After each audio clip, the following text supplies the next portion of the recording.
Do you mind if I talk for a while about something I love? About water and the ocean. Ever since I can remember anything at all, the light, the smell, the sound and motion of the sea has been pure magic. Even the mere intimation of its presence. Gulls flying a little way inland. The quality of light in the sky beyond hills which screen it from view. The lowing of foghorns in the night. If ever I have to get away from it all, and in the words of a Chinese poet, wash all the wrongs of life from my pores, there's simply nothing better than to climb out onto a rock and sit for hours with nothing in sight but sea and sky. Although the rhythm of the waves beats a kind of time, it's not clock or calendar time. It has no urgency. It's timeless time. Because I know I am listening to a rhythm which has been just the same for millions of years. And it takes you out of the world of relentlessly ticking clocks. Clocks, for some reason or other, always seem to be marching. And armies never march to anything but doom. But there's no marching rhythm in the motion of waves. It harmonizes with the breath. It does not count our days. Its pulse is not in the stingy spirit of measuring, of marking out how much still remains. It's the breathing of eternity. Especially early in the morning and towards evening, when the distinction of sky and water becomes uncertain,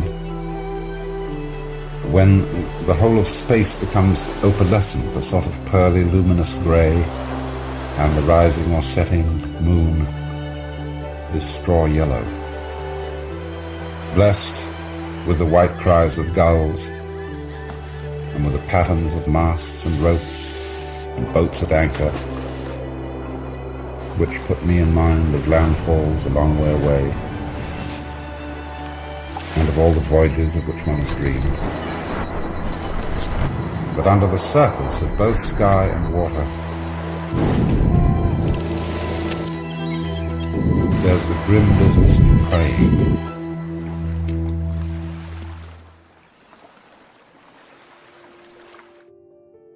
Men and birds against fish, fish against fish. The tortuous process of life continuing by the painful transformation of one form into another. To creatures who don't anticipate and reflect imaginatively upon this holocaust of eating and being eaten, it's perhaps not so terrible. But poor man, skillful beyond all other animals, by being able to think in time, and knowing the future, he dies before he's dead, he shrinks from the shark's teeth before they bite him. He dreads the alien germ, long, long before its banquet begins. Here is a gull that has picked a crab from a tide pool. Sprawled now upon the sand, the crab shrinks from the walls of its shell, resounding to the tap, tap, tap of the gull's beak. Who's that knocking at my door? I suppose the shell of the crab, the clam or the mussel, is the boundary of its universe.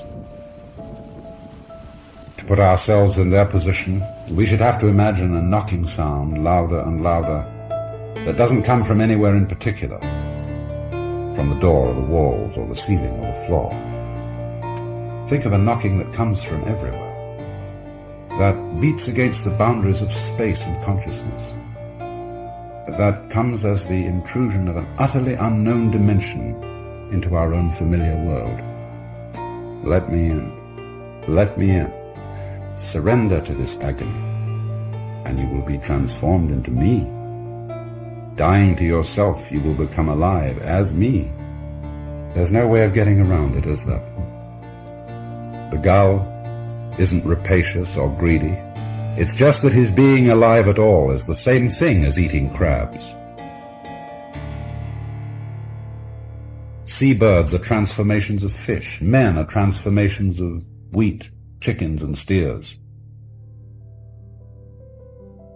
To object to this inseparability of pleasure and pain, life and death, is simply to object to existence. But of course, we cannot help objecting when the time comes. Objecting to pain is pain. So far as we know, the gull and the fish don't philosophize. They enjoy life when they're eating it and hate it when being eaten.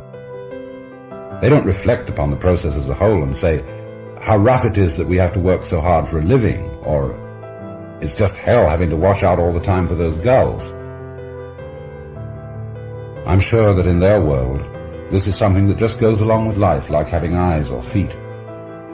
But man, with his astonishing ability to stand aside from himself and think about himself, in short, to comment on life, man has done something which confuses his own existence down to its roots.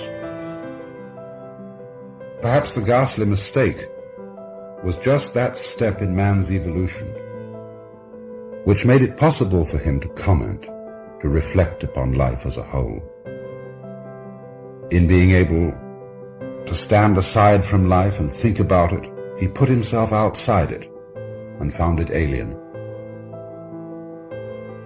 Perhaps thinking about the world and objecting to its whole principle are simply two aspects of the same mechanism. But aren't there also times when we speak of something that we know as a subject? The subject of this book, the subject I am now studying. Would it be possible to subject to life instead of objecting to it? Now, if the gulls and the fish don't philosophize, they have no consciousness of life being either good as a whole or bad as a whole. So when we philosophize and pity the poor fish, that's just our problem. From its own standpoint, the world of animals and insects doesn't find itself problematic at all. There's not the slightest evidence to suggest it. I'm quite sure they don't lecture each other about their duties, or worry about where they're going when they're dead. Isn't it then rather an enormous relief for us men to see that the plant and animal world is no problem to itself, and that we are wasting intellectual energy in making moral judgments about it? We seem to feel that the thing which knows that it knows is one's essential self. Our personal identity is entirely on the side of the commentator. I think our difficulty is that our consciousness is too superficial, as if all our sensation were in the tips of the fingers and not in the palm. Are we misled by the fact that we move freely on the earth and aren't rooted to it in the same way as trees to the ground and fingers to the hand? Now we know that the atom, molecule, cell of any particular organism is what it is by virtue of its place and its membership in the pattern of the whole. So I think this is why I love the ocean. It's the most difficult part of nature to mess up with emblems and symptoms of man's dissociated consciousness. It's an environment in which the awareness of our roots can awaken, in which space, so real because of the light and color, can be seen to be joining things instead of separating. And I've just discovered that knocking on the wall of space and consciousness was my own heart beating.